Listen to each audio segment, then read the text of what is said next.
नमस्कार दोस्तों, स्वागत है आप सबका हमारे YouTube channel and Facebook page में। दोस्तों मैं जो है अभी यूरोप में हूँ, रोमानिया में, और मैं जो है यहाँ पे जॉब कर रहा हूँ। और काफ़ी सारे भाई लोग जो है कमेंट करके बोलते हैं भाई कि वहाँ पे आपका सैलरी कितना है और वहाँ पे सैलरी कितना ज़्यादा तक लगभग मिल सकता है। तो यहाँ आने के बाद से मुझे जैसे 1.5 साल यहाँ पर जॉब करते हुए हो गया है, और जो भी सैलरी मेरा आता है या जो सैलरी मुझे मिलता है, तो जब यहाँ का सैलरी जो है, जैसे पहले हम जो है कुवैत में जॉब कर रहे थे, कुवैत से उसके बाद में यहाँ पे आए रोमानिया यूरोप में। उसके बाद में अब यहाँ आने के बाद से भी कई सारे भाइयों से जो है मेरा बातचीत होता है फेसबुक के माध्यम से, यूट्यूब के माध्यम से, और उसके बाद में इंस्टाग्राम के भी माध्यम से काफ़ी सारे भाइयों से जो है मेरा बातचीत होता है। तो काफ़ी सारे भाई जो है कुछ ऐसे हैं जो जर्मनी गए हुए हैं, जो इटली गए हुए हैं भाई। तो बहुत सारे भाइयों से मेरा बातचीत जो है होता है। तो जब वो लोग अपना सैलरी बताते हैं यार, तो मुझे बड़ा टेंशन होता है कि बाप रे, हम लोगों को यहाँ पे साला मतलब 50-60 हज़ार रुपये में ही हम लोग परेशान हैं। वहाँ पे जो काम मैं यहाँ पे कर रहा हूँ वही काम लोग वहाँ पे करके भाई 2-2 लाख रुपये, 1.5-1.5 लाख रुपये सैलरी उठा रहे हैं। तो काफ़ी सारे भाई जो है ये कमेंट करते हैं भाई कि यूरोप में जाने के लिए सबसे ज़्यादा सैलरी किस कंट्री में मिलता है। यही बातें सबसे ज़्यादा काफ़ी लोग जो है कमेंट करके पूछते हैं कि सबसे ज़्यादा सैलरी यूरोप में किस कंट्री में मिलेगा। तो देखो, मैं जो है अभी फ़िलहाल यूरोप में हूँ, रोमानिया में। और यूरोप में बहुत सारी कंट्रियाँ आती हैं भाई, और 29 कंट्री जो है यहाँ पे हैं। यूरोप में 29 कंट्री आती है, और 29 कंट्रियों में भाई बहुत सारे कंट्री ऐसे हैं जो बहुत हाई सैलरी देती हैं। तो जिसमें मैंने एक भाई जो है लग्जमबर्ग में थे, तो उनसे मैंने बातचीत किया था।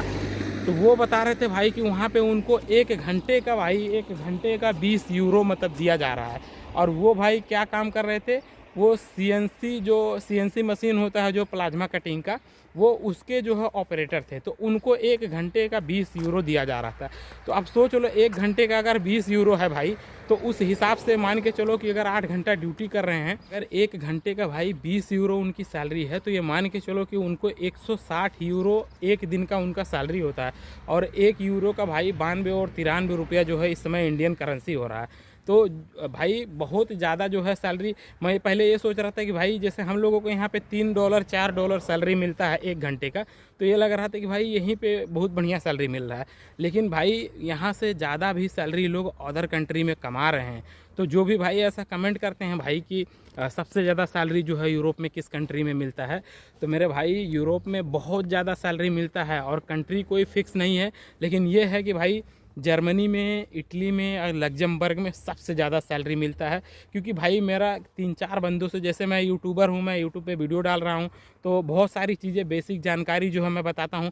बहुत सारे लोग जो है ये सब चीज़ें नहीं बताते, या बहुत सारे सभी लोग वीडियो वगैरह नहीं बनाते हैं, तो सबको ये सब चीज़ें नहीं मालूम है।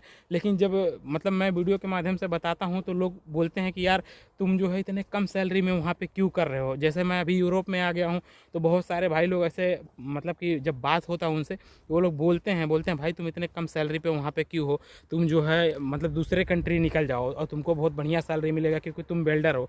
तो सही बात है, मतलब सैलरी तो भाई बहुत ज़्यादा मतलब मिलता है। यहाँ पे भी लोगों को मिलता है 8 यूरो 10 यूरो घंटा, यहाँ पे भी मिलता है। लेकिन थोड़ा क्या होता है भाई कि अभी मैं जिस कंपनी में आया हुआ हूँ काम करने के लिए, अब यहाँ पे मेरा एग्रीमेंट हुआ है, अगर मैं यहाँ से जो है भाग के या मतलब अनलीगल तरीके से किसी भी तरह से मैं दूसरे जगह जाता हूँ, तो ये थोड़ा क्या होगा कि एक तरह से मतलब दिक्कत हो जाएगा मेरे लिए भी, और मैं यही रिस्क नहीं लेना चाहता हूँ। क्योंकि काफ़ी सारे भाइयों से जब ये बातचीत होती है, तो यही सब बातचीत, एक हमारे भाई हैं जो नीदरलैंड में जॉब करते हैं, हमारे यहाँ बांसी के हैं, उनसे भी हमारा बातचीत हुआ। तो वो भी ये सब चीज़ें बता रहे थे, कह रहे थे कि भाई मतलब कि अगर आप वो कंट्री से दूसरे कंट्री में अगर आप आते हो, तो आपको बहुत बढ़िया सैलरी मिलेगा क्योंकि आप बिल्डर हो। तो बिल्डर लोगों का सैलरी भाई यूरोप में मुझे लगता है बहुत बहुत बढ़िया जो है यहाँ पे सैलरी मिल रहा है। लेकिन भाई अब क्या करें, मेरा किस्मत ही ऐसा था कि भाई मैं जो है यहाँ पे हूँ और यहीं पे पड़ा हुआ हूँ, और मैं रिस्क नहीं लेना चाहता हूँ। तो यूरोप में जितने भी भाई मतलब आते हैं भाई, बहुत सारे नेपाली लोग भाई मुझे मिले हुए थे, पंजाबी लोग भी मिले हुए थे। वो लोग 400-400 यूरो पे भाई यहाँ पे बेकरी में काम करने के लिए आए थे। लेकिन जब मैं पूछने लगा कि यार इतने कम सैलरी पे तुम क्यों यहाँ पे आए हो, तो वो बोल रहा था भाई कि हम लोग यहाँ पे आए ज़रूर हैं 400 यूरो पे, लेकिन यहाँ पे हम लोग रहेंगे नहीं, यहाँ से हम लोग जो है डंकी मार के निकल जाएंगे। तो डंकी मार के निकलने का मतलब क्या होता है भाई, वो अनलीगल तरीका हो जाता है। ठीक है, तो इस तरह से मैं भाई देखो, मैं एक फैमिली वाला आदमी हूँ, परिवार है मेरा, बच्चा है मेरा एक, तो मैं नहीं चाहता हूँ भाई इस तरह का मैं कोई भी काम करूँ। मैं लीगल तरीके से जहाँ भी जाऊँगा मैं लीगल तरीके से जाना चाहता हूँ, लीगल तरीके से पैसा कमाना चाहता हूँ।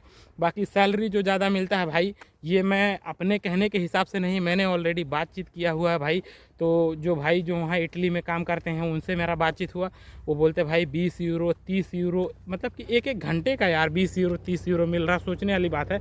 एक एक दिन का आदमी जो है 20-20 हज़ार रुपया 15-15 हज़ार रुपया कमा रहा है। तो सबसे ज़्यादा जो सैलरी भाई है, जो भी भाई ऐसा बोलते हैं कि सबसे ज़्यादा सैलरी कहाँ पे है यूरोप में, तो सबसे ज़्यादा सैलरी भाई मतलब कि मेरे हिसाब से तो पहले ऐसा लग रहा कि लग्जमबर्ग में सबसे ज़्यादा सैलरी मिलता है, लेकिन ऐसा नहीं है भाई। लग्जमबर्ग से भी ज़्यादा भाई सैलरी जो है इटली में मिल रहा है, जर्मनी में मिल रहा है, पोलैंड में भी बहुत ज़्यादा सैलरी मिल रहा है। लेकिन बस यही है कि भाई जो वहाँ पे पहुँचा है वो उसके तो मज़े हैं, मैं वहाँ पे नहीं पहुँचा हूँ तो मेरा भी क्या बताऊँ।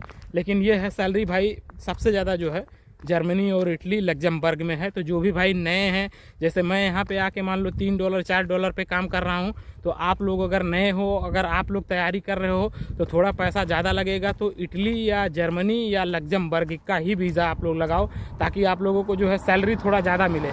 क्योंकि भाई हम लोग इंडिया से बाहर जब भी आते हैं भाई, तो पैसा ही कमाने के लिए हम लोग बाहर आते हैं।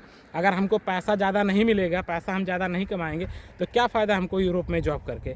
तो इसीलिए मैं बोलता हूँ भाई कि मेरा ऐसा सोच है कि अब मैं यहाँ पे हूँ, तो यहाँ से जितने लोगों से बातचीत होता है जो बताते हैं उसी हिसाब से मैं आप लोगों को बता रहा हूँ। अगर आप सोच रहे हो यूरोप आने के लिए, तो भाई ऐसे ही जगह का वीज़ा लगाओ ताकि आप लोगों को सैलरी ज़्यादा मिले। और अभी तो लोग इजराइल भी लोग जा रहे हैं, काफ़ी लोग भाई इजराइल में भी बोलते भाई 1.5 लाख रुपये महीना सैलरी कमा रहे हैं। तो यही सब है भाई यहाँ पे। तो मेरा जो है सैलरी भाई कम है, मैं कम सैलरी पे यहाँ पे काम कर रहा हूँ। लेकिन भाई जो भी नए हैं वो यूरोप, अगर आप लोगों में से जैसे जो मेरा वीडियो देखते हैं भाई, वो अगर ये सोच रहे हैं कि उनको भी यूरोप आना है, तो मैं तो यही बोलूँगा भाई कि आप अगर यूरोप के लिए सोच रहे हो तो आप जो है लग्जमबर्ग नहीं तो इटली नहीं तो जर्मनी जाओ। तो सबसे ज़्यादा यूरोप में सैलरी भाई वहीं पे है, लग्जमबर्ग, जर्मनी, इटली। तो उम्मीद करता हूं दोस्तों ये वीडियो आप लोगों को पसंद आ रहेगा। दोस्तों मेरे चैनल पे नए हो तो प्लीज़ मेरे चैनल को सब्सक्राइब करके लीजिए। अगर फेसबुक पे आप देख रहे हो तो मेरे फेसबुक पेज को लाइक फॉलो कर लीजिए। कुछ भी अगर आपको पूछना है तो मेरा इंस्टाग्राम की आईडी है, मुझे वहाँ पे भी फॉलो करके मैसेज करेंगे तो मैं बातचीत कर लूँगा। काफ़ी भाइयों के कमेंट होते हैं तो मैं रिप्लाई जल्दी नहीं दे पाता हूँ, तो बुरा मत मानिएगा। बाकी मैं जो है जैसा आप कमेंट करोगे आपके कमेंट के हिसाब से मैं जो है वीडियो बना दूंगा। तो चलिए ठीक है, मैं मिलता हूँ आप सबसे नेक्स्ट वीडियो में। तब तक के लिए अपना ख्याल रखिए, बाय बाय।